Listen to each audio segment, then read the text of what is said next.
Praying Ben has just given a beautiful talk on the importance of the role of the Guru in our lives.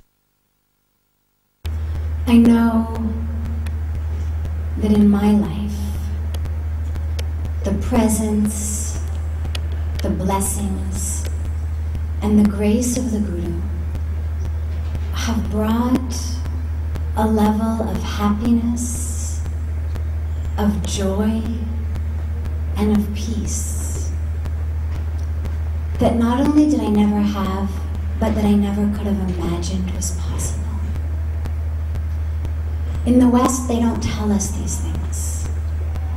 They don't say that if you want to find deep joy or peace, come to the banks of Ganga, have a divine guru, practice meditation. Rather, they give you what I call happiness equations. They say to you, A, B, and C equal happiness. A, B, and C are usually things like a certain model of car, a certain level of income, a particular possession, a vacation at a particular resort, a certain brand of jeans.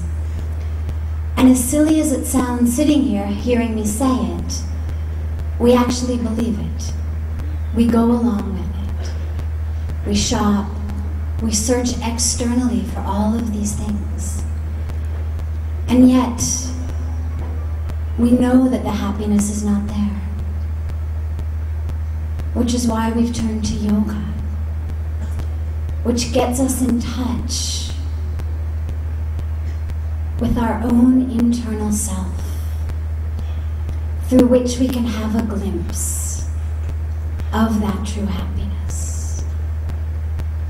And yet sometimes, even after getting that glimpse, being in the culture that continues to indoctrinate us over and over again, that happiness is about quantity and quality of that which we have. There was a beautiful study done recently that I would love to share with everyone. A very top university in America studied 3 homeless populations. They looked at homeless people living in a place called Fresno, California. Homeless people living in Portland, Oregon, and homeless people living in Calcutta. And what they did was they measured every possible scale of what these people have. So for example, the people living in Portland, Oregon had the most. They were actually living in a homeless society that gave them great access to food, shelter, medical care, even things like bicycles and internet access and a basketball court. The people living homeless in Fresno were just a level below that. They still had access to homeless shelters, access to free health care, access to food in places like soup kitchens or a variety of other services. The people living in Calcutta had the least. They had no access to anything, neither food, nor medical care, nor shelter. The average income, and of course they weighed this based on, the rate between rupees and dollars, of those in Calcutta was far, far below, drastically below, that which people in California or Oregon had. Obviously, we understand that. And yet the amazing part of the study was that the people living in Calcutta were so much happier.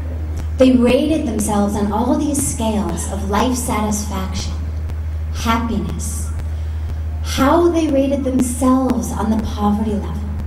And what they found was that people living in Calcutta, with the least access to nothing, were so significantly happier with their lives than people living anywhere else. Why? There is a secret. There is a secret in India.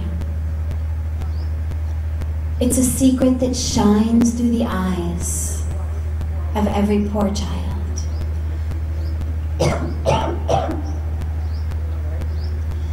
A secret that shines through the eyes of every village woman,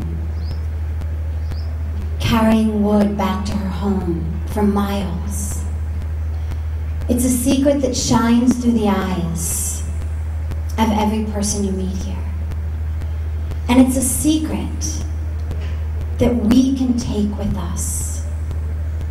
And the secret is having God in the center of your lives, of being connected to God. If you say to people here, on the streets, people who have nothing, how are you? Sure, they could easily give you a litany of all that's wrong. My kids haven't eaten in 2 days. My wife has hepatitis. My mother's just died. I don't have a place to sleep. It's not that they don't have anything negative to say. But if you ask them, how are you? What you'll hear is, Sab Bhagwan ki kripa. It's God's blessings. Sab Ganga ki kripa. It's the grace of Mother Ganga. Sab Swami Ji ki kripa. It's Swamiji's grace. That connection to God is so strong that regardless of what they have or don't have externally, that place of bliss and peace and joy within them is unchanged. On the other hand, you go to the West and you say to people, how are you? People who have everything. But there's always a list of that which is wrong. And it's not that we're bad people. It's not that there's something wrong with us. It's just that that connection is not there. That connection that makes everything right. One of my favorite stories, it's sort of a joke, sort of a story, is of a man who goes to a doctor.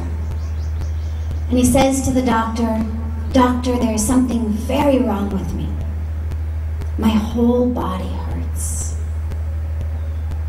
Now, doctors are usually used to somebody going in with one complaint: a headache, a stomachache, a backache. But this man says, "My whole body hurts. Wherever I touch, it hurts. When I touch my leg, it hurts. I touch my back, it hurts." To watch more, log on to www.erosentertainment.com.